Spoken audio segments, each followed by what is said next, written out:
My name is Lynda and I've been living in this end of Kilburn for 25 years and in the other end of Kilburn for 20 years before that.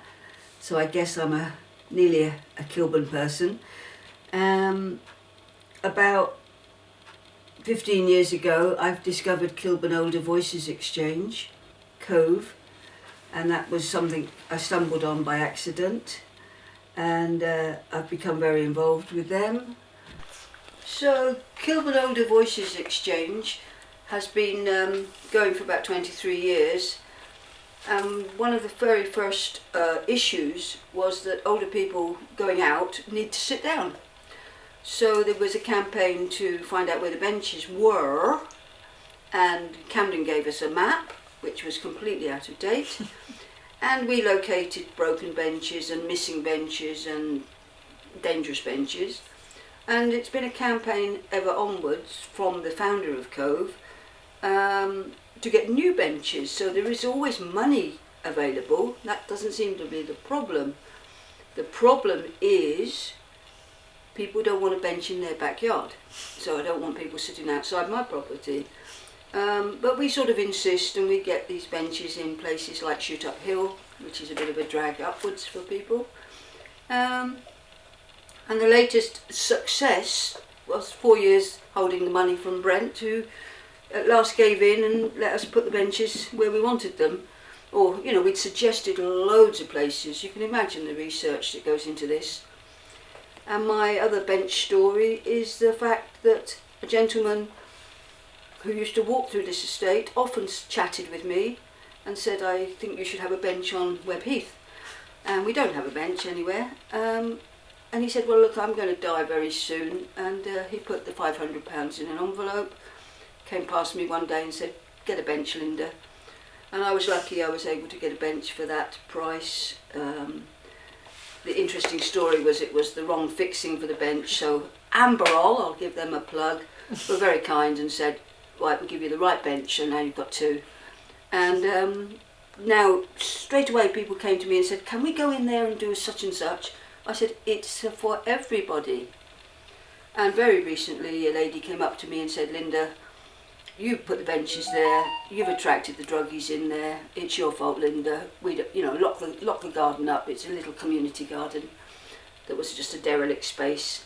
And that's a whole nother story of how SIL money went into reinventing this space, which was a very steep hill which grounds maintenance couldn't manage. They wouldn't attempt it, so we got it infilled. I mean, it was £6,000 worth of money, and it's still on a slope, and I can go on and on.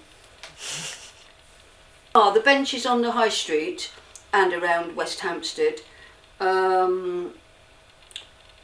it's an ongoing campaign to get one outside, like I think it's the TSB is now something else.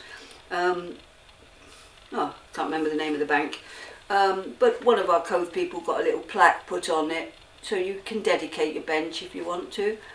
And the two on the Brent side, it took us 4 years to get those installed, and we're very, very pleased, though they look a funny design. we didn't have a say in that. We've just got one replaced in Waitrose that fell apart. It was a new bench that fell apart. Anyway, there's people living in the West Hampstead area who just will not leave that alone. They get results. A little Sainsbury's, there's a hostel opposite, and the gentleman who would always look out of his window at Kilburn High Road crosses over now, sits on the bench and sees the world from the other side of the road, which is rather sweet. We're very pleased that he likes the bench. And the Sainsbury's staff to have their breaks on it. Yeah. I mean, we have quite a few places that we're looking for that sort of improvement. So one day Kilburn High Road will be just absolutely welcoming. Yeah. Well, I do love to show people around the estate. There are people living here in one of the 11 blocks that don't know where the other 9 or 10 blocks are. it's incredible. I mean, when I came here, I explored. I found out sheltered housing is up there, and I'm trying to get them to come to everything. How can you live in a place and not care? You know, that people are very nice to their 3 or 4 neighbours that they know, and they don't want to know the other 225 people. That's my conclusion. And whenever I ask for help, I get help, but nobody ever knocks on the door and says, hey, what are we going to do tomorrow, Lynda? They'll help me because I'm asked, and they see me up a ladder. Don't go up the ladder, Lynda. I say, well, hold the ladder for me. They help me, but they do not want to get involved. They do not want to do it every Saturday. You know, I'm all, let's do it. No. And So, how long have you been here? 25 years. But I only started getting this involvement about 7 years ago, and the story of that is I have quite a thick hedge here. I'm pleased with the way, when I came it was very, very overgrown, but I left the big hedge and I'm cutting away at it, and a gentleman comes past me and says, can you do the end bit where Camden won't touch it, the grounds maintenance bit? And I said, that's a bit of a huge job. And it just went from there. Somehow I got convinced that nothing would happen without a tenants residents association. And I've now found out, this is a good story, if I wanted a tenants residents association for my block, I could have had one. But I didn't know that, so I am responsible for 11 blocks. And if one person in every block took it on, look how easy it would be. Fantastic. So there, you've come to a storyteller. As I put things into different folders, so I'll just get these out. Bench to bench. In general. Okay.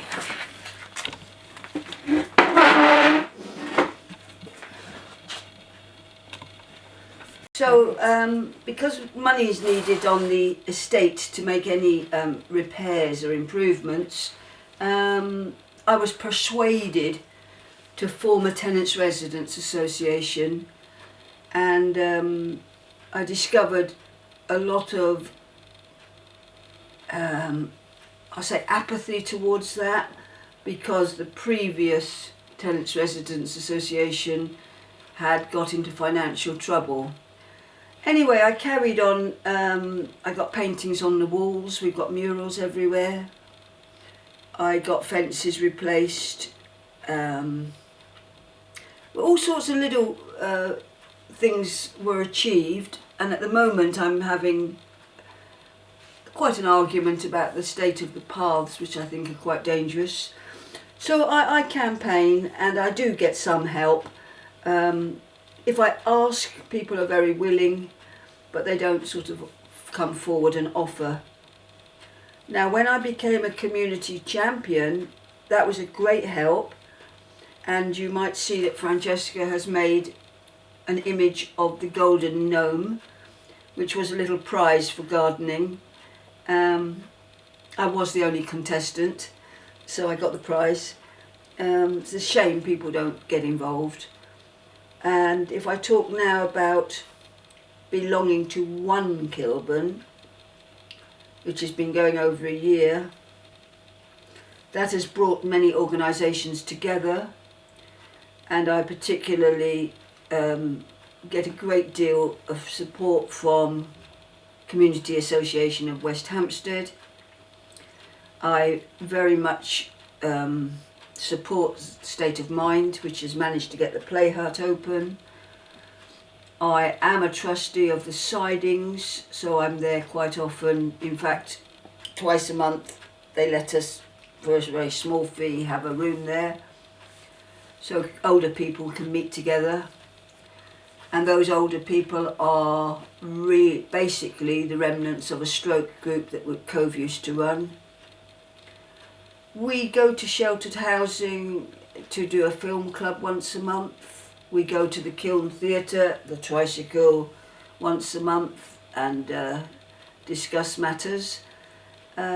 Basically, through Kilburn Older Voices, there's every Wednesday a walk, and I do the very local ones, and because I've got a very bad leg at the moment, I'm doing less and less, but like this Wednesday I took a group around a showroom and we saw this sort of £600,000 flat, and we all had a good laugh and a nice cup of coffee. And what else can I tell you? See, if you go down the high road, many benches on the Camden side, which are quite an achievement to get A, the permission to put them there, and B, the funds to buy them and get them in, and we now have to get them really screwed down because they get stolen otherwise. We have a couple of benches on the Brent side, and that is like magic because it's been years of holding the money and not having the permission to put them in. And people are always surprised that the residents can object to having a bench near their property because of down and outs using the bench. And it's exactly the same in my little garden, which is called a community garden. It's this patch of land that Camden couldn't manage, it was so much on a slope. I got 2 benches in there, and now the residents ask me to keep the gate padlocked because they don't want down and outs in there. And it's such a shame because if people want to, they just jump over the fence anyway. And they do leave a lot of litter, and they have managed to scratch into the bench. And it's not a wooden bench, it's one of a sort of plastic that's supposed to be indestructible. But it has to be tolerated. The people who did the art came round a couple of days ago, and they're coming back in August. So they asked me which paintings they should go over, and were there more walls for them to paint. And I said, please paint the bridge, because we've got a little bridge in our estate, not the Kilburn Bridge. We've got a little archway, and we've got some wonderful paintings that haven't been graffitied on. They're so very good that they've been left alone, if you like. And I've been assured that some of them can be cleaned up or gone over. So that's my latest thing, is getting the paths done, getting the artwork up to scratch.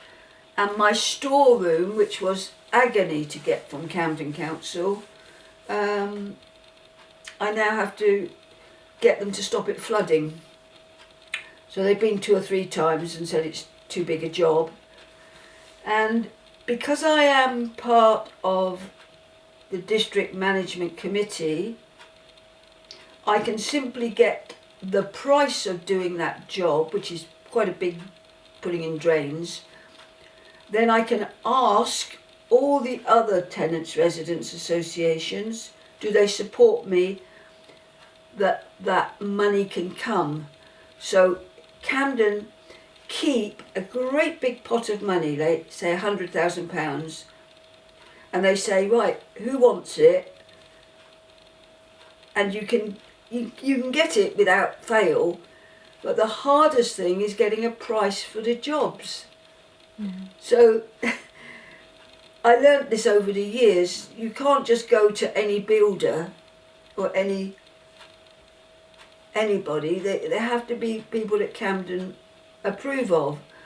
And I have had people come and say they'll do a job, and then I say, well, I'll get you the money from Camden, and they say, no, we can't wait. We can't wait for it. We won't do it. That's how difficult the situation is. So I get very, very worn out, if you like. But then I get such a pleasure when something gets done, and it takes about 2 years, anything that I try and do. So I'm patient. The museum of Kilburn that is going to be started is fantastic. So I've got such a mixture of things that I've done with Cove, like at the Camden Art Centre.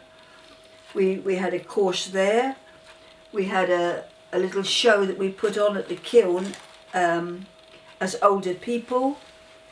This is the past. I'm looking at my folder here, trying to keep a record. The Pascal Theatre did a lot of work with us, and in fact they're keeping in touch. So we go to things that they put on. Kilburn Neighbourhood Plan Forum. I've got involved in the consultation because I like collecting data. And then look at this, Kilburn Arches. It's gone very quiet. And at first there was masses of interest of that development. And now I watch and I can see occasionally somebody's been into the Arches. They threw out all the little businesses and now it's empty. This is the concert that we did at the Kiln. So once a year we have a concert and I try to not pay out for professionals. I try to use the talent that's within the community. Real Cove, we make films, you can see them on the website. And our latest one is trying to get toilets into the high road. And so on. We're going off to the British Museum at the end of the month. We've got community access, so that's it's free to the members, but it's a reduced cost to us. And we do the same for Kew Gardens, so the group are going off to see the orchids this month. We're trying to get the members to do more leading. So though we've employed an administrator, we really want the members to do more. We're very lucky we have the Camden New Journal on our side. Anything, we tell them what we're doing and at least we get publicity. I don't think we reach the people that don't have internet, and that worries me very much. I want to reach those people. Like I was in the hut on Saturday and 2 ladies said they're desperate to get out and meet people, so I've got their information and I've sent them a bulletin. We do a quarterly bulletin. This folder is just the walks, so we're sort of repeating what we started on the bench to bench walks. That's been going for about 15 years. Yeah. We stay in the area, and for people that need to sit down very frequently, we've mapped, in fact, we made a book of all the benches, and we make sure that there is somewhere to sit, even if we have to sit on a wall. So it's like frequent stops and pointing out all the interesting things that there are, historical and geographical. And what happens is, when we're walking, people reminisce and they tell you what their granny did there and what the building used to be. So that is lovely, because that's the treasure. I mean, when we went to the Tin Tabernacle, it was fantastic, the talk on Kilburn. And I know the man talked for 1.25 hours non-stop, and he could have gone on for another 4 hours. He had so much. But because he's in Camden, it's like a lot of people don't know about Kilburn, because we're right on the very northern edge. I went down to the Holborn archives to find out how this estate was built, and there's very, very little records of it, except that the lady who was a councillor who decided or said, let's knock down the slums, because there were slums here, and then build the Webb Heath right on the middle of Palmerston Road, which is stupid because it cuts Palmerston Road off. She found that as soon as people moved into the flats, that they were complaining of wet, of damp, of water coming in. So she said, I'm having nothing to do with this, because she got her name taken off it, and 65 years later we're still having water problems. Yeah. I'm not going to give up. I mean, I was told at one point to stop climbing over fences and clearing up litter and garden refuse. And I'm afraid I rather ignored that instruction. Because I live here, I want it to look nice. I can't do it now, I can't do so much climbing about.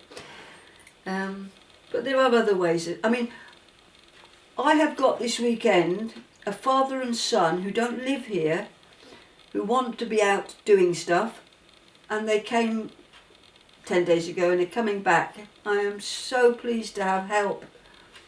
It's fantastic. These things happen that are nice. On the walks we pick up all sorts of people, like people who are doing their university work. So we've got one that's looking at safe walking, you know, the state of the roads, and she's been doing this for years. I just recently went with King's College looking at all the disused spaces. So we've got UCL and we've got the other Middlesex University. Thank you, Yes. Middlesex, and we've got King's. And our work, in fact, Chloe's work, goes international. That is quoted in many, many universities. And this is all down to John Miles, who is an academic. And we approach the job very differently. We're both volunteers. But I know why he is so cautious and thorough, and I tend to just jump at things and do them quick. He was an early person. It was Mel Wright who started. Previously he came back and talked to the pensioners group about why we did the benches, or why we are doing the benches. And he's coming from South London, so he has not given it up. But he had to retire. I mean, we've lost a lot of good people. Some died and some retired. So it's hard to find that dedication. This year, let's say this year, I have been very touched by the appreciation that people have shown. So the little walk that we just did round the showroom, you know, a couple of people made a particular point of saying, "Thank you, Lynda, that was great." And it obviously helps your self-esteem. It's like at my swimming club, which I've done also for 45 years, disabled people, they so appreciate any little support and interest. And the fact that I've done a lot with autistic children, I just get a great deal of pleasure out of achieving something. I feel that wouldn't have happened if I hadn't done it, so well done me. Yes, thank you, Lynda. I guess part of it is that when I start something, you can't stop me. That's just my makeup, that I'm going to see it. Oh, I won't give up on anything, anybody, anything. This is just my other side, which is to look after people's dogs. So Barney in a bed here, he broke his back, and for 3 months the owner and I looked after him in a big crate. So we'd take a book and we'd sit in the crate with him, and he totally recovered. This dog is in a field of bluebells. It's just a family. I went to visit, and before everybody got up, I went out with the dog in the morning. I had a lovely explore of the area. This is Kenwood, where a horrible thing happened to a dog. I won't tell you there. And this is just daffodils. This is probably in the Grange Park, because every year we get a big show of daffodils.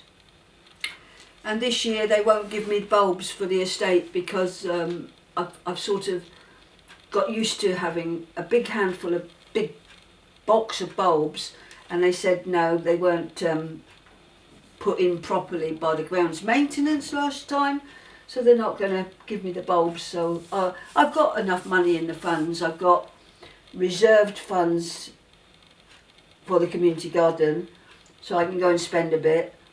And then in the summer we've got a coach trip for any adult. And sometimes it's quite hard to fill the coach. We go to the seaside. And that's when people will talk to each other, hopefully, on the coach.